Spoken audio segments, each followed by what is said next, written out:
no capítulo 1 do Apocalipse. Pastor Laércio acabou de ler esta leitura no início do culto, e nós vamos ler parte dela mais uma vez, porque nós vivemos no tempo da revelação, cumprindo-se as revelações cada dia. Mas é tão longo assim essa história, irmão Fernando, é longa. Feliz aquele que chega no fim, feliz aquele que de geração em geração vai se levantando e vai caminhando, vai andando, enfrentando as maiores e piores angústias e aflições que um ser humano pode imaginar, mas ele vence pelo poder da palavra. Apocalipse 1:9 diz: Eu, João, vosso irmão e companheiro na tribulação, no reino e na perseverança em Jesus, achei-me na ilha chamada Patmos, por causa da palavra de Deus e do seu testemunho. Achei-me em espírito no dia do Senhor, e ouvi por detrás de mim grande voz como de trombeta, dizendo: O que vês, escreves num livro e manda às 7 igrejas, a Éfeso, a Esmirna, a Pérgamo, Tiatira, Sardes, Filadélfia e Laodiceia. Voltei-me para ver quem falava comigo, e voltando vi 7 candeeiros de ouro, e no meio dos candeeiros um semelhante ao Filho do Homem, com vestes talares e cingido à altura do peito com uma cinta de ouro. A sua cabeça e cabelos eram brancos como a alva lã, como neve, os seus olhos como chama de fogo. Os seus pés semelhante ao bronze, polido como que refinado numa fornalha, e a sua voz como voz de muitas águas. Tinha na mão direita 7 estrelas, e da sua boca saía-lhe uma espada afiada de 2 gumes. O seu rosto brilhava como o sol na sua força. Quando vi, caí aos seus pés como morto. Porém ele pôs sobre mim a sua mão direita, dizendo: Não temas, eu sou o primeiro e o último, aquele que vive. Aquele que vive. Estive morto, mas eis que estou vivo pelos séculos dos séculos, e tenho as chaves da morte e do inferno. Escreve, pois, as coisas que viste, e as que são, e as que hão de acontecer depois destas. Quanto ao mistério das 7 estrelas que viste na minha mão direita, e aos 7 castiçais de ouro, as 7 estrelas são os anjos das 7 igrejas, e os 7 castiçais de ouro, candeeiros de ouro, são as 7 igrejas. Pai querido e eterno, mais uma vez nos dirigimos a Ti neste dia, Senhor Jesus, nesta noite do dia 5, aleluia, de julho de 2020.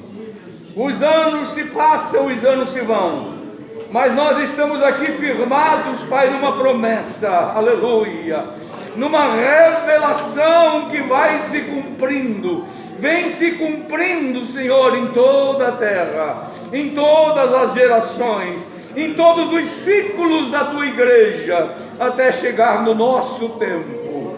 Oh, querido Jesus, eu não sei se Tu podes voltar hoje ainda, mas acreditamos e esperamos a Tua volta para qualquer momento. Ó Deus, ajuda os meus irmãos que estão aqui. Tu sabes a nossa situação, Tu sabes a nossa dificuldade, Tu sabes o que está acontecendo sobre a terra, mas Tu tem cuidado do Teu povo até aqui. No nome de Jesus nós te pedimos e te agradecemos. Amém e amém. Podem sentar, queridos irmãos.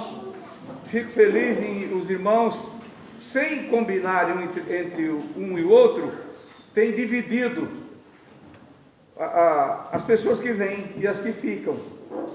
Na sexta-feira, um bom número de irmãos participaram da Santa Ceia. Hoje, alguém vai participar da Santa Ceia. E assim nós vamos prosseguindo, irmãos. Vai passando o tempo, eu achava que isso ia passar logo, não é? Quando começou lá em março, a gente pensou, isso é coisa de poucos dias. Vai haver um abrandamento, um relaxamento. Enfim, não, irmãos, parece que as coisas vão ficando cada vez mais difícil, mais pesada, e mais pessoas assustadas, mais pessoas medrosas. Mas e a igreja de Cristo, onde está? Em que lugar você está? Em que lugar estava Paulo no dia do naufrágio? Dentro de uma embarcação, junto com mais 275 pessoas, eram 276 ao todo. Mas ele tinha argumentos, ele tinha força para dizer, coragem, meu irmão, força, meu irmão, força para aqueles que estavam ali, que não eram irmãos, mas estavam ali, e dependiam também da misericórdia de Deus, não tinha para onde fugir. Ele chegou a dizer, quando viu que os soldados queriam fugir e deixar os presos morrer, ele disse para o comandante, se você deixar eles descer para o mar, vai morrer tudo. Diga para eles ficar dentro do navio, que não saiam do navio. Irmãos, nós precisamos ficar na arca de Deus, no navio de Deus, que é a sua igreja.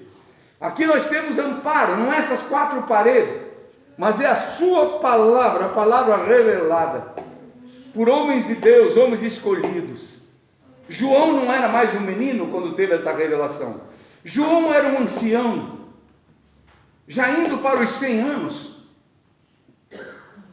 Ele tinha 90 anos, pela história que conta. Um homem muito velho. Mas Deus ainda precisava dele. Quando se ouve muita coisa sobre os idosos, parece que os idosos iam sumir tudo da terra. Eu pensava e penso e me consolo com essa palavra. Tu precisas de nós, Senhor. Tu precisas de mim. A nossa irmã Esther acabou de dar um testemunho, minha esposa, que Jesus falou conosco, nós faz mais de 30 anos acerca de um assunto. Mas esse assunto está bem claro na mente dela e ela se lembrou hoje, não é? Vejam só, irmãos, que são avisos de Deus. Às vezes para muitas pessoas aqui é um testemunho sem graça, não é? Sem fundamento, mas tem argumentos de Deus na palavra de um servo ou de uma serva de Deus. Ele está argumentando, ele está falando com alguém, querendo se dirigir a alguém. Quem sabe aqui tem alguém com raiz de amargura. Foi plantada essa semente maligna e ela brotou. Ela nasceu. Diz a palavra que eu vejo essa palavra do apóstolo Paulo como se uma planta fosse saindo para fora da pessoa e começasse a perturbar os demais. A raiz de amargura, que até então era só minha, brotou e perturbou. Começou a perturbar. Se nós não cortar essa praga, irmãos, enquanto está nascendo, ela vai perturbar você. Ela vai perturbar a tua casa. Ela vai perturbar teus vizinhos. Ela vai perturbar teus irmãos na fé. Ela é uma praga. E esse é o problema, irmãos, que as pessoas não se atêm por qualquer coisa, a palavra mal entendida, alguma coisa que você pode. Hoje de manhã nós aprendemos aqui que se nós pagar o mal com o bem, nós vamos nos regozijar, o que está escrito lá na primeira carta aos Tessalonicenses, capítulo 5, versículo 15 e 16.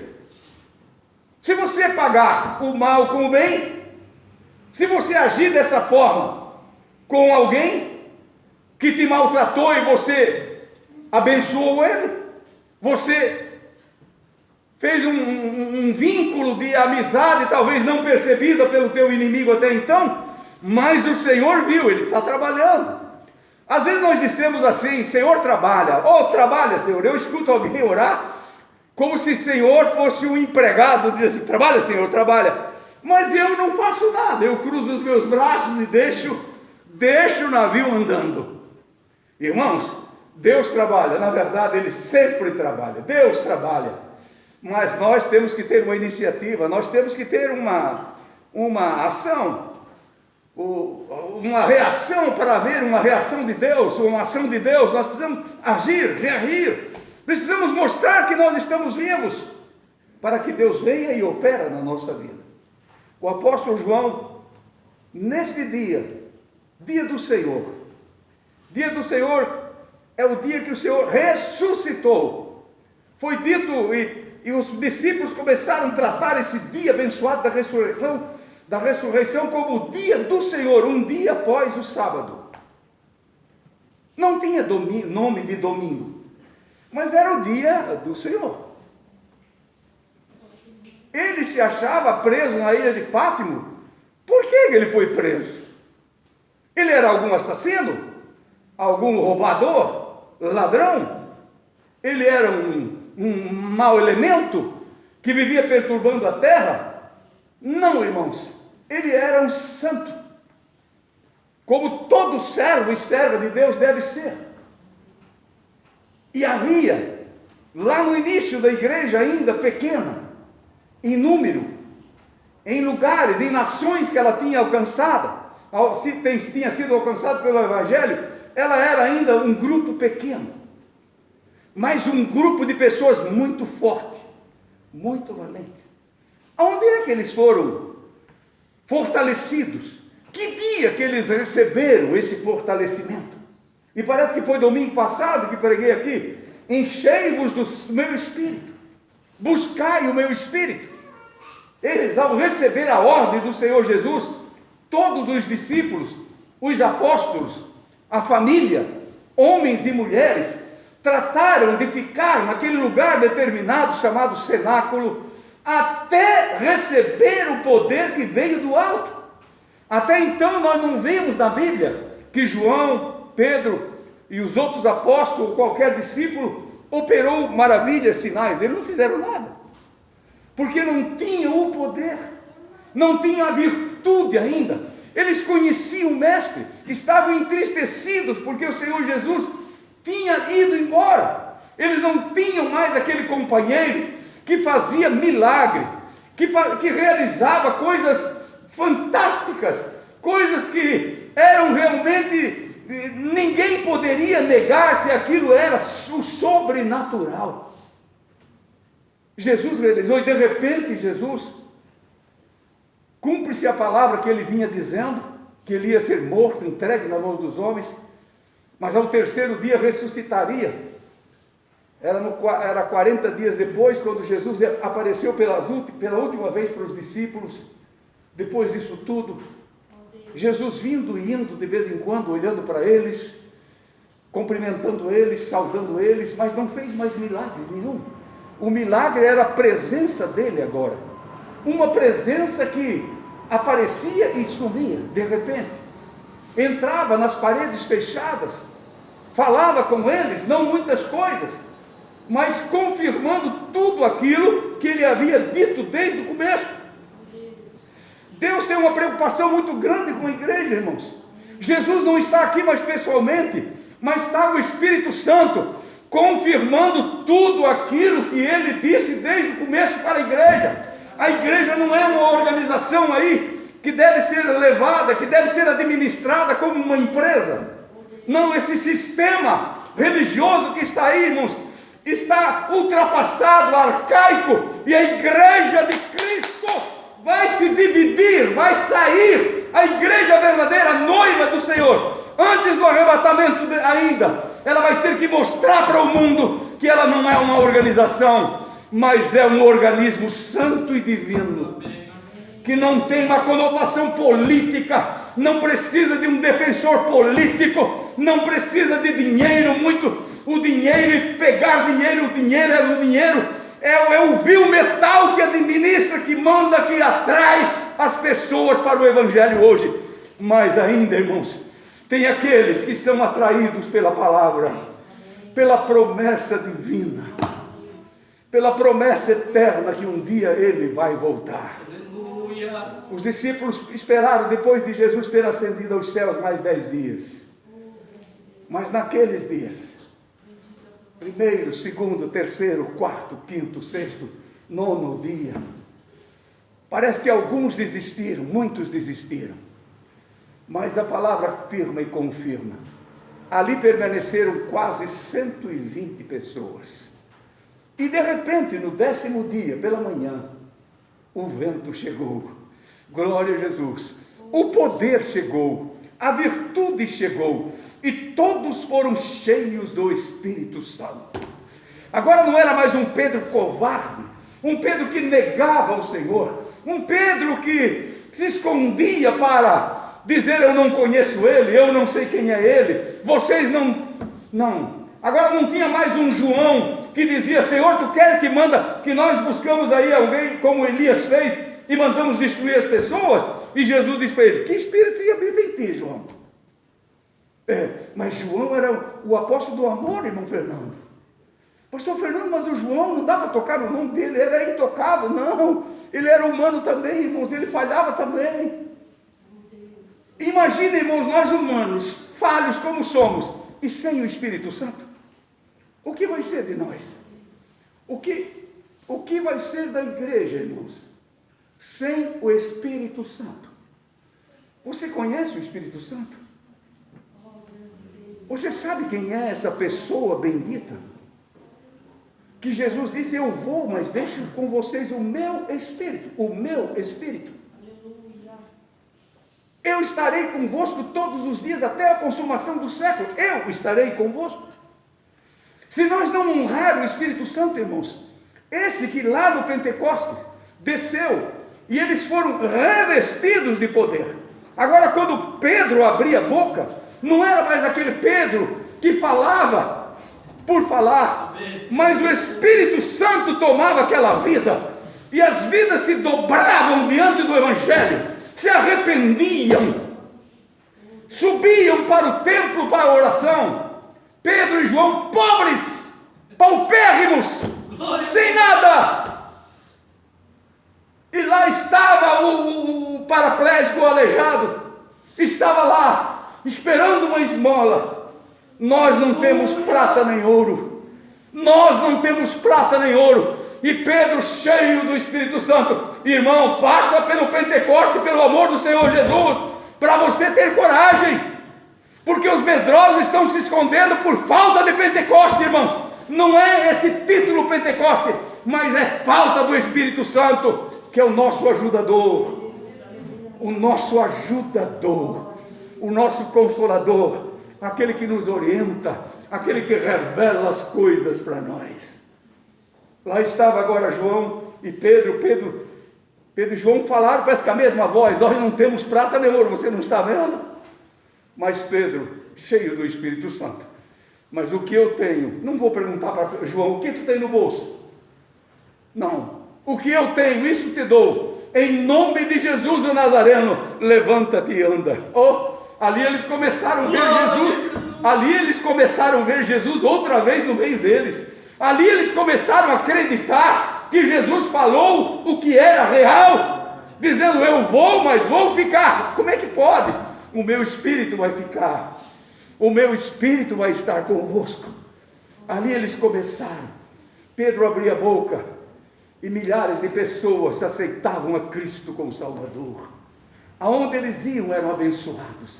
O perseguidor era atraído. O assassino da igreja, aquele que queria destruir a igreja, como o nosso querido apóstolo Paulo, foi atraído para a igreja. E mais tarde, depois de tantas lutas, depois de tantas batalhas, o Senhor escolhe alguém. O Senhor olha no meio do grupo, aleluia. O Senhor olha no meio do rebanho ainda pequeno e disse: quem vou escolher para revelar o futuro? Ele olha e escolhe o apóstolo João, aleluia. Ele estava preso no dia do Senhor, na ilha de Patmos, quando ele teve a maior e mais preciosa das revelações já revelada ao mundo, que estão aqui nas Escrituras, e muita gente tem medo dela. Alguém diz: leia a Bíblia, mas não leia o Apocalipse.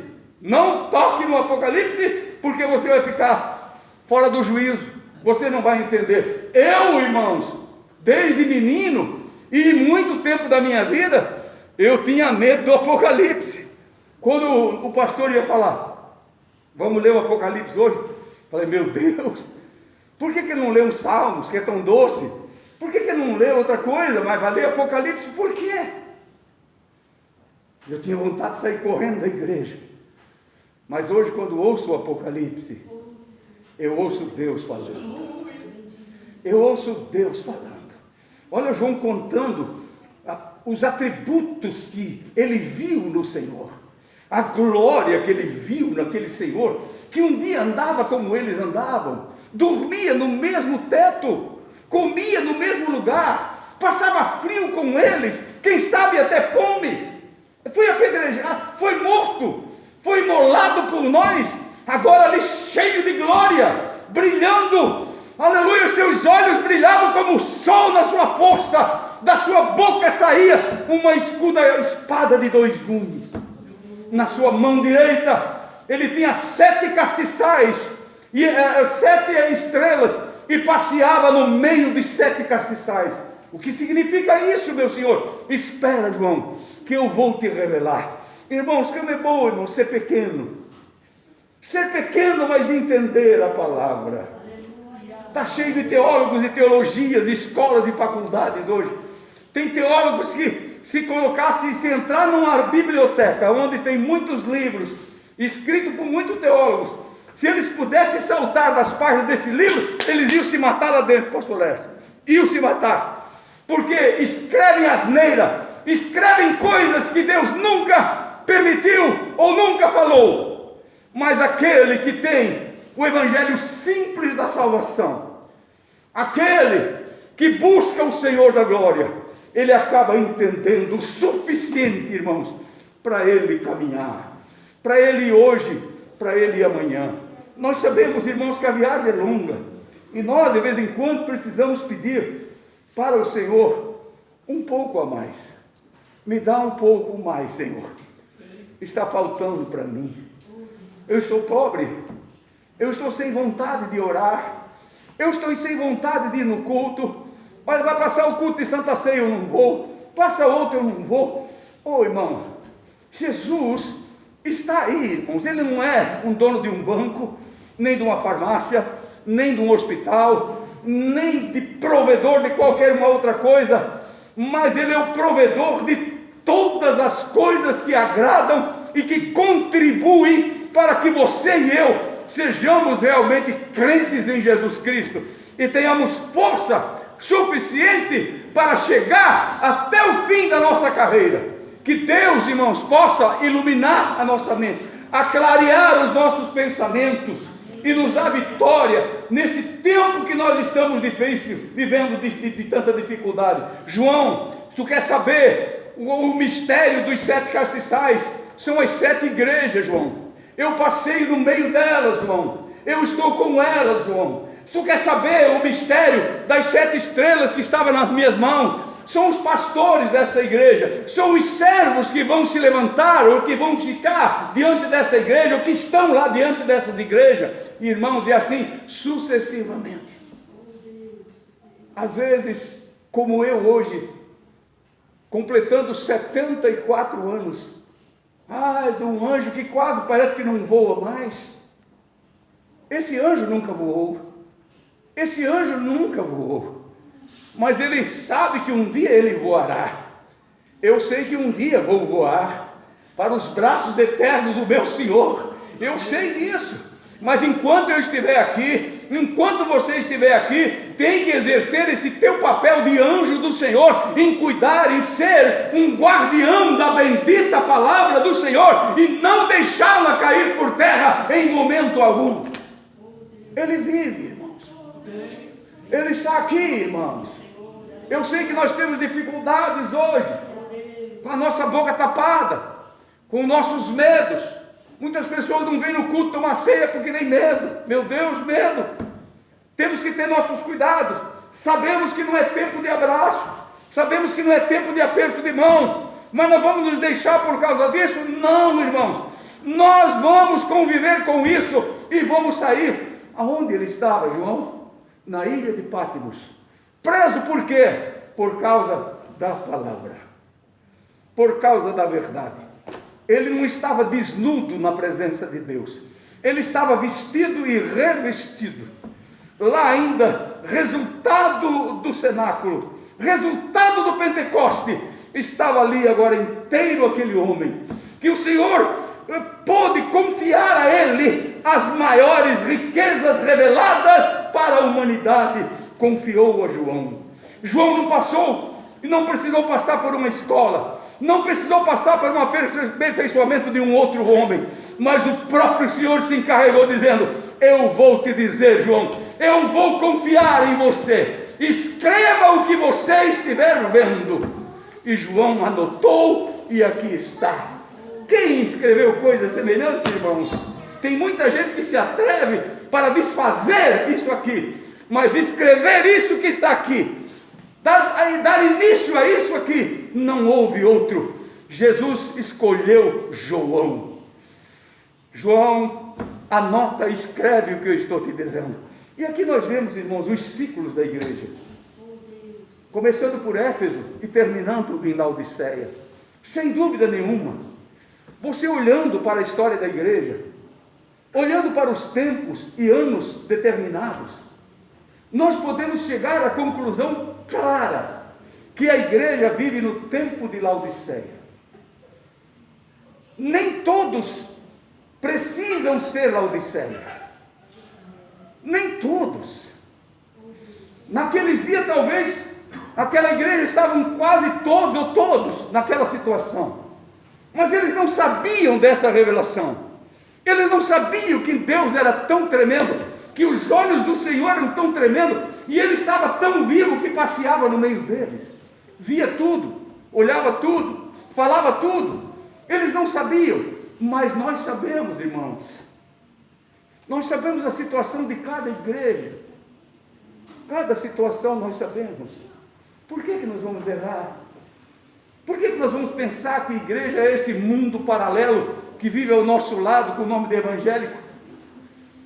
Por que nós vamos pensar isso? Se temos aqui a revelação. Bendito é o nome do Senhor. Olha bem as coisas, irmãos. Olha a misericórdia do Senhor até o fim. A misericórdia dele quanto à situação de Laodiceia. Eram castiçais de ouro. Não disse que um era de prata, outro de barro, e outro de tijolos, ou coisa, outro material, de ferro. Mas eram todos 7 castiçais de ouro. 7 castiçais de ouro. Eram ouro. Inclusive Filadélfia, Laodiceia estava ali, era ouro. O Senhor rodeava ela. Nas outras o Senhor ainda podia entrar, em algumas ele entrava, mas em Laodiceia a porta tinha se cerrado, ele não podia mais entrar, mas permanecia um castiçal de ouro. Ele disse: eu, Laodiceia, se tu abrir, eu entro. E lá estava ele batendo na porta de Laodiceia. Irmãos, talvez aqueles crentes laodiceianos fossem aqueles: Senhor, abre a porta, abre a porta, abre a porta, abre a porta. Porque nós temos esse costume, irmão: Senhor, abre a porta, abre a porta, abre a porta. Eu quero que ele abra a porta. Ele tem que abrir a porta. Trabalha, Senhor, abre essa porta.